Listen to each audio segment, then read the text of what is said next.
Good morning বন্ধুরা, আশা করি তোমরা যে যেখানে আছো না কেন ভালো আছো, সুস্থ আছো। সুন্দর একটা সকালে সুন্দর রোদ দিয়ে তোমাদের সাথে উপস্থাপিত হলাম।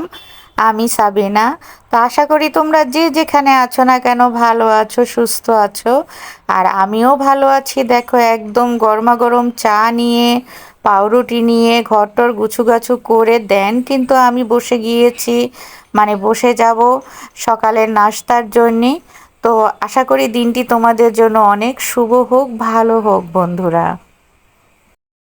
আর একটু ব্যস্ততার কারণে ব্লগ দিতে পারিনি, একদিন লেট হয়ে গেল, এর জন্য তোমরা কিছু মনে করো না, একটু মানিয়ে গুছিয়ে নিও। আমি তো আগেই বলেছি যে আমি অনেক ভালোবেসে কাজটা করি, কোনো রিটার্নের আশায় না।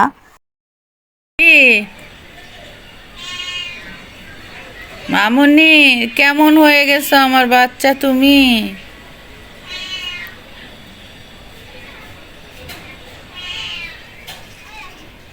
কিচ্ছু খাও না? তো দেখো, আমার ক্যাটের কিন্তু মানে ছোটাছুটি শুরু হয়ে গিয়েছে, সে বাইরে যাবে কয়েকদিনের জন্যে। তো এভাবে মাঝে মধ্যে মানে 4 5 6 মাস পর পর যায় বাইরে, গিয়ে বন্ধু বান্ধবের সাথে মিশে দেন হচ্ছে যে 8 10 দিন পরে আসে। তো এখন এই প্রতিনিয়ত ম্যাও ম্যাও ম্যাও করছে, মানে এই যে বিড়ালদেরকে ডাকছে নাকি ওদের ডাক উঠে, একমাত্র আল্লাহই ভালো জানে। এগুলো তো আল্লাহ প্রদত্তই, ওর তো নিজের হাতেও না। আর যেটা হচ্ছে যে ও ওর পার্টনার পাচ্ছে না বলে ও কিন্তু খাবারও খাচ্ছে না। আমি খাবার দিচ্ছি, খাবার খাচ্ছে না। তো কেমন হয়ে গেছে শুকায় দেখো। এই যে খাওয়া দাওয়া সব বন্ধ, শুধু দরজা খুলতে বলে, আর আমি দরজা খুলে দেই, কিছু দূর যায়, আবার আমাকে বলে আমার সাথে নিচে নামো। তো আমি দোতলা পর্যন্ত নেমেছিলাম, যেখানে ওই যে ওই টিনের মানে মাচাগুলো, মানে টিনের ছাদটা আর কি আমাদের দোতলা থেকে পাওয়া যায়। তো সেখানে গিয়ে আর কি ওকে নামিয়ে দিয়েছিলাম, কিন্তু আবার চলে আসে। বিড়াল আসে কিন্তু হয়তো মন মতো হয় না, আবার বাসায় এসে ম্যাও ম্যাও করে। প্রিয়ন্তী তো খুবই রাগ, এত ম্যাও ম্যাও করে, ঘুমোতে পারে না। আর ও তো সাধারণত একটু দিনের বেলায় ঘুমায় আর কি।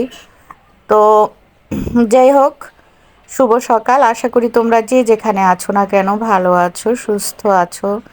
দেখো, পজিটিভ একটা ভাইবস চারিদিকে, রৌদ্রোজ্জ্বল একটা সোনালি দিন দিয়ে শুরু করলাম আজকের আমার ব্লগটা। আশা করি তোমরা ভালো আছো। ঢাকায় থাকি চ্যানেল থেকে আমি সাবিনা, তোমাদেরকে জানাচ্ছি অনেক অনেক ভালোবাসা এবং শুভকামনা। তো দেখো, আমার গাছটা কিন্তু লাল হয়ে এখন পাতা ঝরে ঝরে যাচ্ছে। তো দুঃখ পেয়ে লাভ নাই, আর কয়েকদিন পরে তাও তোমাদের দেখাবো। একদম গাছটা একদম জীর্ণ শীর্ণ হয়ে যাবে, মানে কোনো পাতা থাকবে না, শুধু কয়েকটা ফল থাকবে আর কি। তো তারপরে আবার বসন্তকালে যেটা হবে, যে তোমরা সবাই জানো, আস্তে আস্তে ছোট ছোট পাতা দিবে, সেই পাতাগুলো আবার গ্রিন হয়ে মানে সবুজ হয়ে তারপরে একদম ভরে যাবে। তারপর বর্ষাকালে ওখানে পাখি ডাকা, পাখিদের ঘরবাড়ি, বেশ সুন্দর বৃষ্টি টাপুর টুপুর, এগুলো আমি আবার দেখতে পারবো আর কি। তো যাই হোক, ঘরটার আমি গুছোগাছু করে টোরে নিয়েছি বন্ধুরা। এখন হচ্ছে যে প্রবলেম হচ্ছে যে এই ক্যাটের সাউন্ড তোমরা পাচ্ছ না, কারণ আমি মিউট করে দিচ্ছি। আর এখানে এই যে হেল্পিং হ্যান্ড আপু এসে ও কাজ শুরু করে দিয়েছে, তো রুটি বানাচ্ছে। তো এখন হচ্ছে যে আগে দুটো চুলো ছিল, আমি দুটো চুলোয় দেখা যেত যে উনি একটা চুলোয় কাজ করতো, আমি আরেকটা চুলোয় কাজ করতাম। তা এখন হচ্ছে যে চুলো হয়ে পড়েছে একটা। এখন কিছু করার নাই আর কি।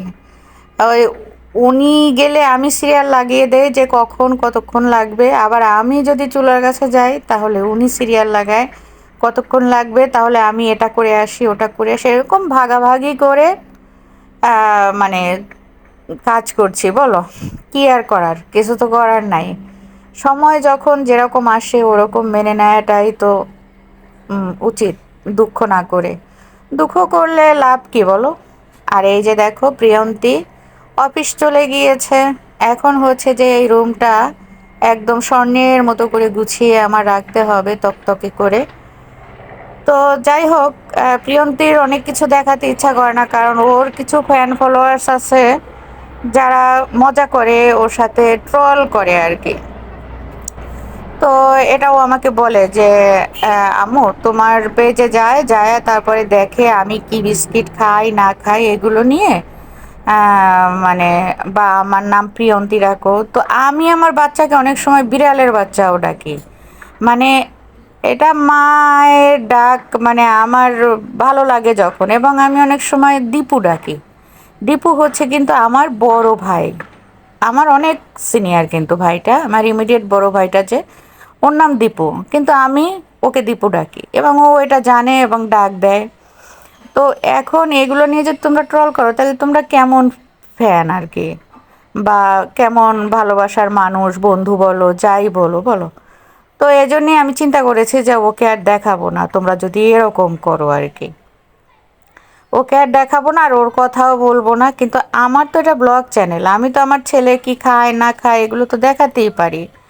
আর এটা খাওয়া নিয়ে ছোট আর বড় কি বলো, আহ, আমি যেমন ডিম খুব পছন্দ করি, এখন এটা কিন্তু জেনেটিক্যালি ও পেয়েছে, ডিম খুব পছন্দ। তুমি রোস্ট পোলাও বিরিয়ানি যত কিছু রাখো, ও কিন্তু সুইচ করে ডিম রান্না করলে, গোল গোল করে ডিম রান্না করলে সেখানে কিন্তু সুইচ করে ও মানে সবার আগে ওই ডিমটাই নিবে। এটা আমারও, আমার মানে খুব প্রিয় খাবার হচ্ছে ডিম। তো এখন ডিম তো খুব সস্তা একটা খাবার, এখন সেটা নিয়ে যদি কথা বলা হয় তাহলে এটা বোকামি না কি বলবো। যাক, আমি আর তোমাদের কথা বলে ছোট করতে চাচ্ছি না, কারণ আমার কথায় কেউ কষ্ট পাক, বা জীবনটা খুব ছোট, আমি চাই না আমার জবানে কেউ কষ্ট পাক বা আমার দ্বারা কারো কোনো ক্ষতি হোক, এটা আমি চাই না। তবে তোমরা একটু খেয়াল করো আর কি, ঠিক আছে? তো যাই হোক, আমি কিন্তু কথা বলতে বলতে প্রিয়ন্তীর রুম কিন্তু আমি আহ, মানে এই যে প্রিয়ন্তী বলি, আমার ভাল লাগে প্রিয়ন্তী বলতে, তাই বলি। অনেক সময় ডাক না শুনলে বলি বিড়ালের বাচ্চা। এখন যদি এটা নিয়ে তোমরা ওর সাথে ইয়া করো, ট্রল করো বা যাই হোক, আম, এক কথা আর কতবার বলবো, এটা কিন্তু আসলে বেমানান আর কি, তোমাদেরকে মানায় না, কারণ বন্ধু হয়ে এটা করা যায় না। আর এটা তো কোনো ক্ষতি নেই, তাই না? একটা মা একটা ছেলেকে অনেক নামে ডাকতে পারে। আবার খাবার দাবারে তো কোনো, যদি হ্যাঁ এটা যদি কোনো ব্যাপার হতো, একটা কুখাদ্য হতো, সেটা নিয়ে তোমরা একটা কথা বলতে পারতা। এখন বিস্কিট, কোন বিস্কিট খায়, সেটা কত টাকার দাম, এটা যদি তোমরা নির্ধারণ করে একটা জিনিস মানে মানে এরকম মেন্টালিটি তোমাদের থাকে, তো সেই মেন্টালিটির দায় কিন্তু আমাদের না। মানে সে মেন্টালিটি খুবই চিফ মেন্টালিটির পরিচয় কিন্তু দিচ্ছ। যাক, আমি এভাবে বলতে চাইনি, মানে যাক, ফরগেট ইট, আমরা এটা ভুলে যাই। তো যাই হোক, লাগে না, তবে খুব এলোমেলো। মেয়ে হলে হয়তো বা একটু এলোমেলো কম হতো, গুছিয়ে টুছিয়ে রাখতো আর কি। ছেলে তো মানে কিছু বলি না, যা করে করুক, হয়তো একটু বললে গুছগাছ করে রাখবে, বা চিন্তা করি থাক আমিই করি, ওর করতে হবে না, বলি না কিছুই। তো এখানে একটা জার্সির কর্নার খুলছে, তো আমি বলছি যে সোফার উপরে এটা ভালো লাগবে না, সোফার উপরে জার্সি কর্নারটা ভালো লাগবে না। তো তিনটা রেখে আর করলো না, দেখি কি করে। কারণ হচ্ছে এই যে দেয়াল, এখানে নোনা উঠে এরকম হয়ে আছে, এরকম হয়ে আছে, তো এই জন্যে আর কি।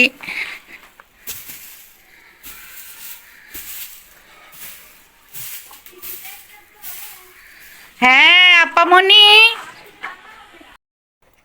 তো এখানে আমার হেল্পিং হ্যান্ডস, উনি ভাজি কাটছে। তো মানে এটা যদিও রোজ রোজই দেখানো হয়, কিন্তু আমার লাইফ স্টাইল এটাই, আমি তো তাই দেখাবো। আমার লাইফ স্টাইলে যা ঘটে, কোথায় যাই না যাই, কি করি না করি, এগুলোই তো দেখাবো। তো এইবার পেঁয়াজগুলো নিয়ে এসেছি, অনেক বড় বড়, ছোট পেঁয়াজগুলো কাটা না মানে টাফ হয়ে যায় আর কি। মানে টাফ হয়ে যায় বলতে কি, এখনকার দিনের পেঁয়াজগুলো, যারা পেঁয়াজ কাটো তারা তো জানোই অনেক ঝাল হয় আর কি। তো যাই হোক, দেখো প্রিয়ন্তীর রুম থেকে আজকে বলেছি প্রিয়ন্তীর রুমটা একদম ঝেড়ে ঝুড়ে দিবা, খাটের নিচ টিচ। তো খাটের নিচ থেকে এই চিপস টিপস কত কিছু বেরিয়েছে। তো এগুলো আমি বলেছি যে একদম খাটের নিচ আজকে মুছেও দিবেন, ফিনাইল টিনাইল দিয়ে মুছে দিবেন। কারণ মানে যতটা পরিষ্কার রাখা যায় বলো, চারদিকে অসুখ বিসুখের হাত থেকে আমরা যদি রেহাই পেতে চাই, তা বিড়ালের অবস্থা দেখো, আমার সাথে ঝগড়া করে। বলো আমি কোথায় অন্য বিড়ালদেরকে পাবো বলো? তো যদি আমি মানে আমার ঘর মাটির ঘর হোক যাই হোক, যদি আমি পরিষ্কার না রাখি তাহলে কিন্তু এই চারটা মানুষ আমরা সুস্থ থাকতে পারবো না বলো। আর এই সুস্থতার জন্য কিন্তু মেইন চাবিকাঠি কিন্তু আমার কাছে। আমি সব কিছু, আমি রান্না করি, আমি ঘরটার পরিষ্কার করাই, আমি সব কিছু। ওরা শুধু থাকে, খায়, এই যা যা করি সব কর্তৃত্বই তো আমার কাছে। সুতরাং আমি যদি সচেতন না হই তাহলে তো ওদের দেখভাল কে করবে বলো? যদিও উপরে আল্লাহ, কিন্তু হয়তো আল্লাহ আমার মানে হিল্লার মাধ্যমে ওদেরকে সুস্থ রাখায়। তো যাই হোক, পরিষ্কার পরিচ্ছন্ন করে টোরে দেন হচ্ছে যে বিড়ালকে আমি কি করেছি, একটা কোলবালিশ দিয়ে দিয়েছি। কারণ ওই নিচে নামে আর উঠে তো মানে প্রচুর ময়লা গায়ে। আমি চাচ্ছি না যে ও আর বিছানায় মানে একদম মেন বিছানায় উঠুক। আর সমানে ডেকে যাচ্ছে, তোমরাও বোর হতে। তো এজন্যই আর কি মানে আমি ওই কোলবালিশটা দিয়ে রেখেছি যে না, এর বেশি তুমি আর আসতে পারবে না। আর ওই যে কিছু খাচ্ছেও না। আর ওই দেখো ওই ব্যালকনিতে যায়, ব্যালকনিতে গিয়ে ওখানে গিয়ে অন্য বিড়ালদেরকে ডাকে যে আসো আসো আসো। এখন বিড়াল কি এই মানে ফ্ল্যাট বাড়িতে তো উঠলে ওদেরকে তো মানুষ মারবে, আর 7 তলা বিল্ডিং আমার এটা। তো কোনো না কোনো মানুষ থাকেই সিঁড়িতে। তো বিড়ালের কি ভয় নাই যে আসবে? সবাই কি আমার বিড়ালের মতো মানে আমার বিড়ালকে সবাই চিনে, কিছু বলে না, বলবেও না। কিন্তু অন্য বিড়ালরা ঢুকলে তো ওদের খবর আছে, খবর বানিয়ে দিবে। তো যাই হোক, আমি অপেক্ষা করছি আপার কাজ কখন হয়। কারণ আজকে তো ঘর মুছবে, ঘর না শুকালে পরে আমি নেমে কাজ আর করতে পারবো না। তো এই ছিল আজকে আমার মানে সারাদিনের ব্লগ। খুব বেশি কিছু দেখাতে পারলাম না, তবে যেটুকুই দেখালাম রিয়াল দেখালাম। তোমাদের জন্য শুভকামনা রইল এবং ভালোবাসা। পারলে একটা আমার চ্যানেলটা সাবস্ক্রাইব করে দিও। আল্লাহ হাফেজ।